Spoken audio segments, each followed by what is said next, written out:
இந்த வீடியோவில் 8ஆம் வகுப்புக்கான NMMS SAT எக்ஸாமில் கேட்கக்கூடிய கணக்குகள், புள்ளியியல் பிரிவிலிருந்து என்னென்ன கணக்குகள் கேட்க வாய்ப்பு இருக்குது அப்படிங்கிறத பார்க்க போகிறோம்.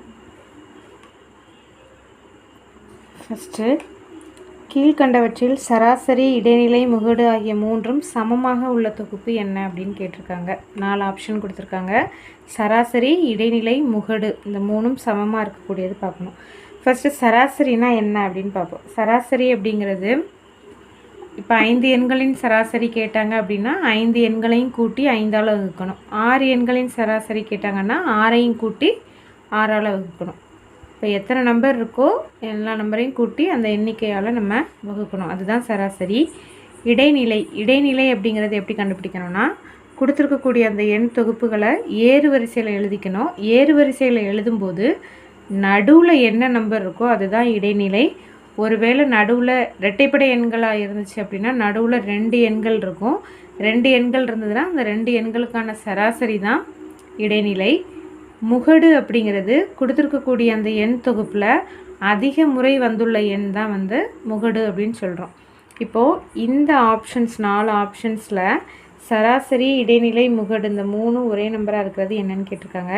இதில் ஃபஸ்ட் ஆப்ஷன் பாருங்கள். First option 47, 51, 49, 48, 50. ஃபஸ்ட்டு முகடு என்னன்னு பார்ப்போம். இங்கே எல்லா நம்பருமே ஒரு தடவை தான் வந்திருக்கு. அப்போது முகடு, சராசரி, இடைநிலை மூணுமே சமமாக இருக்கிறதுக்கு வாய்ப்பு இல்லை. அதனால் இதை விட்டுறலாம். ரெண்டாவது ஆப்ஷனில் 14, 15, 12, 17, 15. இப்போ அதிக முறை வந்துள்ள எண் அப்படின்னா 15. அப்போ இதோட முகடு 15. ரெண்டாவது ஆப்ஷனில் முகடு 15. அடுத்தது இடைநிலை கண்டுபிடிச்சிடலாம். இடைநிலை கண்டுபிடிக்கிறதுக்கு கொடுத்துருக்கக்கூடிய அந்த எண் தொகுப்புகளை ஏறு வரிசையில் எழுதணும். சின்ன நம்பர்லேருந்து பெரிய நம்பர். இப்போ 12, 14, 15, 15, 17 ஏறு வரிசையில் எழுதியாச்சு. நடுவில் உள்ள எண் கண்டுபிடிக்கிறதுக்கு கார்னரில் இப்படி கிராஸ் பண்ணிகிட்டே வரணும். இங்கே ஒரு நம்பர் அடிக்கணும், இங்கே ஒரு நம்பர் அடிக்கணும். இங்கே ஒன்று அடித்தாச்சு, இங்கே ஒன்று அடித்தாச்சு. அப்போ நடுவில் இருக்கிறது 15. அப்போ இடைநிலையும் 15 தான். இப்போ சராசரியும் 15 அமைஞ்சிட்டு அப்படின்னா இதுதான் ஆன்சர். இப்போ சராசரி கண்டுபிடிக்கிறதுக்கு இங்கே 5 நம்பர்ஸ் இருக்குது. இப்போ 5ஐயும் கூட்டி 5ஆல் வகுக்கணும். இப்போ 5ஐயும் கூட்டினோம்னா 15, 15, 30, 44, 46, 56, 63, 73ன்னு வருது. இப்போ 73 5ஆல் வகுக்கணும். 5 நம்பர்ஸ் இருக்கிறனால 5ஆல் வகுக்கணும். 73 நம்ம 5ஆல் வகுத்தோம் அப்படின்னா புள்ளி வச்ச நம்பர் வரும். அப்போ இது சமமாக இருக்கிறதுக்கு வாய்ப்பு இல்லை. ஏன்னா இங்கே முழு எண்களாக இருக்குது. அதனால் இது கிடையாது. மூணாவது ஆப்ஷனில் ஃபஸ்ட்டு முகடு என்னன்னு கண்டுபிடிச்சிடலாம். இதில் எல்லா நம்பருமே ஒரு தடவை இருக்குது. 24 மட்டும் 2 முறை இருக்குது. அப்போது முகடு 24. அடுத்தது இடைநிலை கண்டுபிடிச்சிடலாம். இடைநிலை ஏறு வரிசையில் எழுதிக்கணும். 8, 24, 24, அடுத்தது 26, 28, 34. 6 நம்பர்ஸ் இருக்குது. கிராஸ்லேருந்து ஒன்று அடிச்சுக்கலாம். கார்னர்லேருந்து ஒன்று அடிச்சுக்கலாம். இங்கே ஒன்று, அங்கே ஒன்று, இங்கே ஒன்று, அங்கே ஒன்று. இப்போ நடுவில் நமக்கு 2 நம்பர் இருக்குது. இப்போ இந்த 2 நம்பரோட சராசரி, இப்போ 24க்கும் 26க்கும் சராசரினா 2ஐயும் கூட்டி 2ஆல் வகுக்கணும். இப்போ கூட்டினா 50/2 25ன்னு வரும். அப்போ இடைநிலை 25. இப்போ இது நமக்கு சமமாக இல்லை அப்படிங்கிறதுனால சராசரி கண்டுபிடிக்க தேவையே இல்லை. இதையும் விட்டுறலாம். இப்போ ஆப்ஷன் 4 தான் நமக்கு கரெக்ட் ஆன்சராக இருக்கும். செக் பண்ணிக்கலாம். ஃபஸ்ட்டு முகடு கண்டுபிடிப்போம். முகடு 20 தான் இங்கே 2 தடவை இருக்குது. மீதி எல்லா நம்பரும் ஒரு முறை தான் இருக்குது. ஸோ முகடு 20. அடுத்தது இடைநிலைக்கு ஏறு வரிசையில் எழுதணும். 17, 19, 20, 20, 24 எத்தனை முறை இருக்கோ அத்தனை முறையும் எழுதிடணும். இப்போ இதுக்கு இடைநிலை 20 தான். இப்போ இடைநிலை 20. அடுத்தது சராசரியும் 20 வந்துச்சுன்னா இதுதான் ஆன்சர். கூட்டிக்கலாம். 20, 20, 40, 64, 73, 83, 90, 100. இப்போ கூட்டினா 100 வருது. 5 நம்பர் இருக்கிறதுனால 5ஆல் வகுக்கணும். வகுத்தோம் அப்படின்னா 20. இப்போ சராசரியும் 20 தான் வருது அப்படிங்கிறதுனால ஆப்ஷன் 4 தான் கரெக்ட் ஆன்சர். இதுக்கு வந்து சராசரி, இடைநிலை, முகடு ஆகிய மூன்றும் சமமாக இருக்குது. அடுத்தது 52வது கொஸ்டின். 50 வரையுள்ள 7 மடங்குகளின் இடைநிலை அளவு என்ன அப்படின்னு கேட்டிருக்காங்க. இங்கே வந்து 7 மடங்குகள் 50 வரை அப்படின்னு கொடுத்துருக்காங்க. நம்ம இயலெண்களே எடுத்துக்கலாம், பாசிட்டிவ் நம்பர்ஸே எடுத்துக்கலாம். 1லேருந்து 50 வரைக்கும் உள்ள 7 மடங்குகள். 7வது வாய்ப்பாடு தெரிஞ்சாலே போதும். 1 7 7, 2 7 14, 3 7 21, 4 7 28, 5 7 35, 6 7 42, 7 7 49. அடுத்தது 50 தாண்டி போயிடும். அப்போ இதோட ஸ்டாப் பண்ணிக்கணும். இதோட இடைநிலை அளவு என்ன அப்படின்னு கேட்டிருக்காங்க. இடைநிலை அளவுங்கும்போது இப்போ இது ஏறு வரிசையில் தான் இருக்குது, இது அப்படியே வச்சுக்கலாம். நடுவில் உள்ள நம்பர் தான் இடைநிலை. இப்போ கார்னரில் ஒரு நம்பராக கேன்சல் பண்ணிக்கலாம். 1 அடித்தாச்சு, இங்கே 1 அடித்தாச்சு, இங்கே 1 அடித்தாச்சு, இங்கே 1 அடித்தாச்சு. இப்போ நடுவில் 28 தான் இருக்குது. ஸோ இடைநிலை வந்து 28. அடுத்தது 53வது கேள்வி. 5.1, 4.7, 3.6, 4.8, 5.3, 7.5. அப்போ இதில் ஒரு 6 நம்பர்ஸ் இருக்குது. என்ற தரவுகளின் வீச்சு என்ன அப்படின்னு கேட்டிருக்காங்க. வீச்சுங்கிறது வேறு ஒன்றும் இல்லை, ரேஞ்சு. இதுக்கு ஒரு ஃபார்முலா இருக்குது. என்னென்னா, மிகப்பெரிய மதிப்பு மைனஸ் மிகச்சிறிய மதிப்பு. அதாவது கொடுத்துருக்கக்கூடிய அந்த எண் தொகுப்பில் பெரிய நம்பர்லேருந்து இருக்கிறதுலையே பெரிய நம்பர்லேருந்து மிகச்சிறிய நம்பரை கழிச்சிடணும். அப்போ இங்கே இருக்கிறதுலையே பெரிய நம்பர் என்ன அப்படின்னு பார்த்தோன்னா, முழு எண்களை மட்டும் பார்த்தா போதும், புள்ளிக்கு அப்புறம் உள்ள நம்பரை பார்க்க வேண்டாம். இங்கே 5 4 3 4 5 7.5. இப்போ 7.5 தான் பெரிய நம்பர். சின்ன நம்பர் அப்படின்னு பார்க்கும்போது அதுக்கும் முழு எண்களை மட்டும் பார்க்கலாம். 3.6 தான் சின்ன நம்பர்.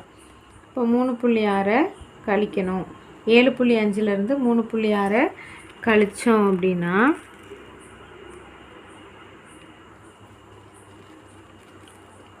5ல் 6 போகாது, இங்கே கடன் வாங்கிக்கலாம். இது 15 ஆயிரும். 15ல் 6 போச்சுன்னா 9, 6ல் 3 போச்சுன்னா 3. ஸோ 3.9. ஆப்ஷன் 3 தான் கரெக்ட் ஆன்சர். அடுத்த கேள்வி. 5x minus 10x, 25x, 15x, 20x என்ற தரவுகளின் இடைநிலை அளவு 120 எனில் எக்ஸின் மதிப்பு என்னன்னு கேட்டிருக்காங்க. இடைநிலை அப்படிங்கும்போது ஏறு வரிசையில் எழுதணும். இங்கே ஏறு வரிசையில் எழுதும்போது மைனஸ் நம்பர் ஒரு நம்பர் தான் இருக்குது, ப்ளஸ் நம்பரை விட மைனஸ் நம்பர் தான் சின்னது. ஸோ -10x தான் இருக்கிறதுலே சின்ன நம்பர். இப்போ -10x எழுதிக்கலாம். அடுத்தது எல்லாமே ப்ளஸ் நம்பர் தான், அதில் சின்ன நம்பர்லேருந்து பெரிய நம்பர் எழுதிக்கலாம். 5x, 15x, 20x, 25x எழுதியாச்சு. இடைநிலை அளவுனா இங்கே மொத்தம் எத்தனை இருக்குது? 5 இருக்கா? இப்போ நடுவில் உள்ள நம்பர் இடைநிலை. இப்போ 15x தான் இடைநிலை. அதோட மதிப்பு வந்து என்ன கொடுத்துருக்காங்கன்னா 120ன்னு கொடுத்துருக்காங்க. இப்போ 15x = 120ன்னு எழுதிக்கலாம். இதிலிருந்து எக்ஸோட மதிப்பு 120/15. மூணாவது வாய்ப்பால் அடிச்சுக்கலாம். 4 3 12 0, I 3 15. இப்போ 5ஆல் அடிச்சுக்கலாம். 1 5 5, 8 5 40. இப்போ எக்ஸோட மதிப்பு 8. ஆப்ஷன் 2. அடுத்தது மதிப்பெண்கள் 16, x 35 ஆகியவற்றின் சராசரி 26 எனில் எக்ஸின் மதிப்பு. இந்த 3 நம்பரோட சராசரி கொடுத்துருக்காங்க. சராசரினா என்ன செய்யணும்? 3 நம்பர் இருக்கிறதுனால 3ஐயும் கூட்டி 3ஆல் வகுக்கணும். இப்போது 16 + x + 35/3 அதோட மதிப்பு வந்து என்னென்னு கொடுத்துருக்காங்க? 26ன்னு கொடுத்துருக்காங்க. இப்போ 16ஐயும் 35ஐயும் கூட்டிக்கலாம். கூட்டினோன்னா 51 வரும். இப்போ 51 + x/3 = 26. இப்போ இந்த /3 அங்கே போச்சுன்னா பெருக்கல் 3 ஆகும். இப்போ 51 + x = 26 × 3. இப்போ 26ஐயும் 3ஐயும் பெருக்கணும் அப்படின்னா 78ன்னு கிடைக்கும். அடுத்தது எக்ஸோட மதிப்பு x = 78 + 51 அங்கே போகும்போது -51ன்னு ஆயிரும். இப்போ கழிச்சிட்டோம் அப்படின்னா 27 கிடைக்கும். ஸோ ஆன்சர் வந்து ஆப்ஷன் 4 27. அடுத்த கொஸ்டின், -5 தொடங்கும் 11 அடுத்தடுத்த முழுக்களின் சராசரி என்னன்னு கேட்டிருக்காங்க. ஸோ -5 தொடங்கக்கூடிய அடுத்தடுத்த 11 முழுக்கள் என்னெல்லாம் வரும்? -5, -5க்கு அடுத்த பெரிய நம்பர் -4, -3, -2, -1, 0, 2, 3, 4, 5. செக் பண்ணிக்கலாம் 11 நம்பர் இருக்கான்னு. 11 நம்பர் இருக்குது. இதோட சராசரி வந்து என்னன்னு கேட்டிருக்காங்க. சராசரினா என்ன செய்யணும்? 11 நம்பர் இருக்கிறதுனால 11ஐயும் கூட்டி 11ஆல் வகுக்கணும். இப்போ கூட்டும்போது பாருங்கள், +5 இருக்குது, -5 இருக்குது. So 5 - 5 cancel, 4 - 4 cancel, 3 - 3 cancel, 2 - 2 cancel, 1 - 1 cancel. அப்போ என்ன மட்டும்தான் இருக்குது? 0 தான் இருக்குது. அப்போ 0வை 11ஆல் வகுத்தோன்னாலும் 0 தான். ஸோ சராசரி வந்து 0 தான்.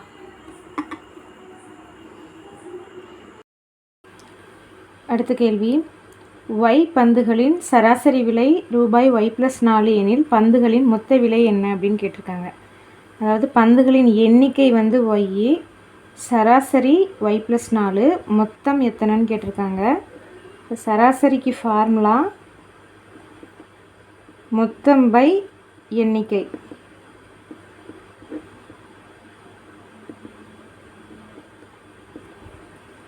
இப்போ நமக்கு வந்து மொத்தம் எத்தனைன்னு கேட்டிருக்காங்க. அப்போ மொத்தம் அப்படின்னா சராசரியையும் எண்ணிக்கையும் பெருக்குனா போதும்.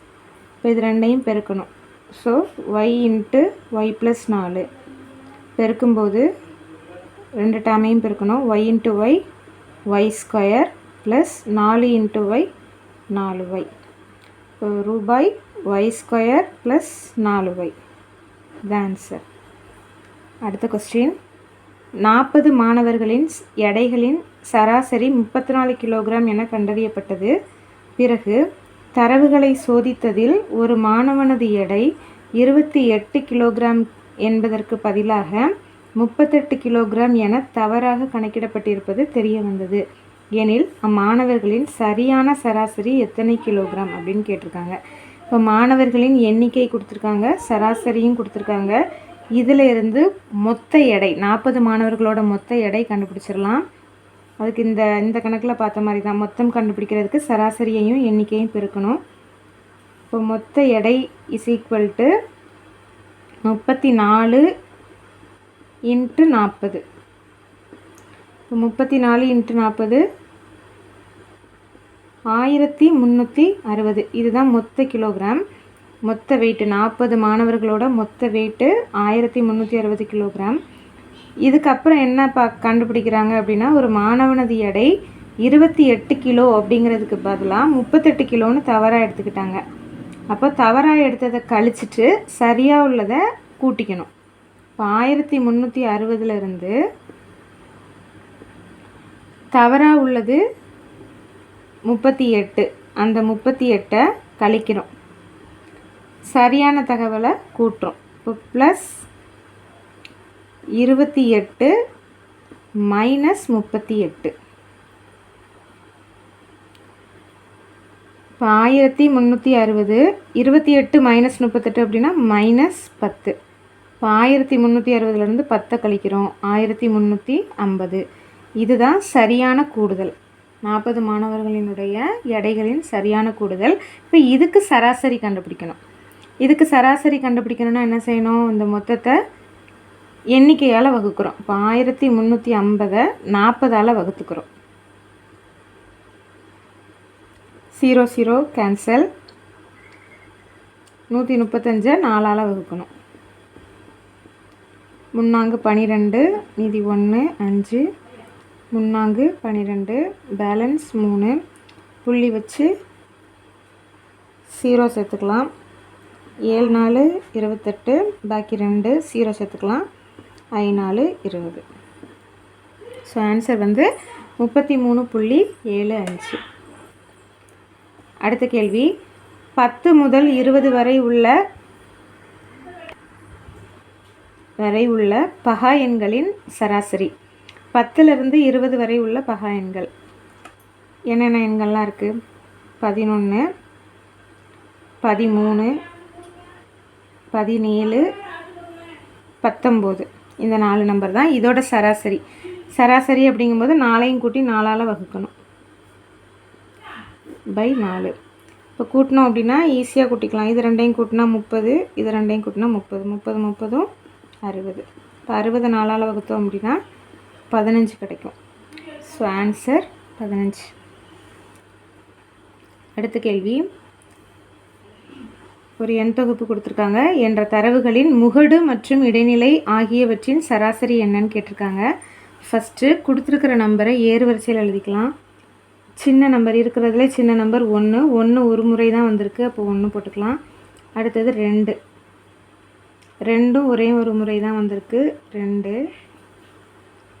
3 வந்து 3 தடவை வந்திருக்கு, 3 3 3.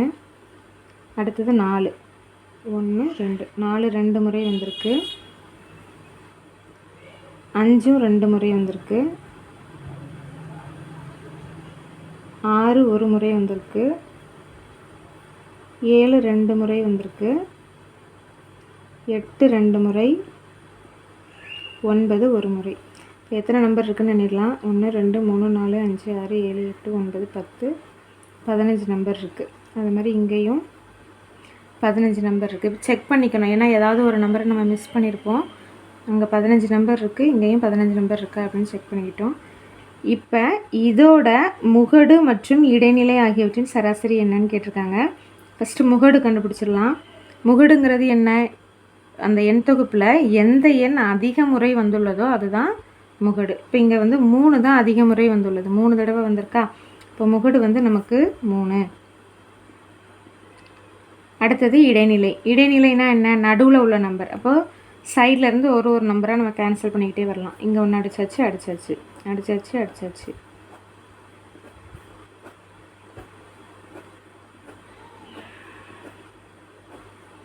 இப்போ நடுவில் இருக்கிற நம்பர் 5 தான். ஸோ இடைநிலை வந்து 5. இப்போ என்ன கேட்டிருக்காங்க? முகடு மற்றும் இடைநிலை ஆகியவற்றின் சராசரி. இந்த 2 நம்பருக்கும் சராசரி. இப்போ 2 நம்பருங்கிறதுனால 2ஐயும் கூட்டி 2ஆல் வகுக்கணும். இப்போ 3 + 5 / 2, 8/2. 8/2 எவ்வளவு? 4.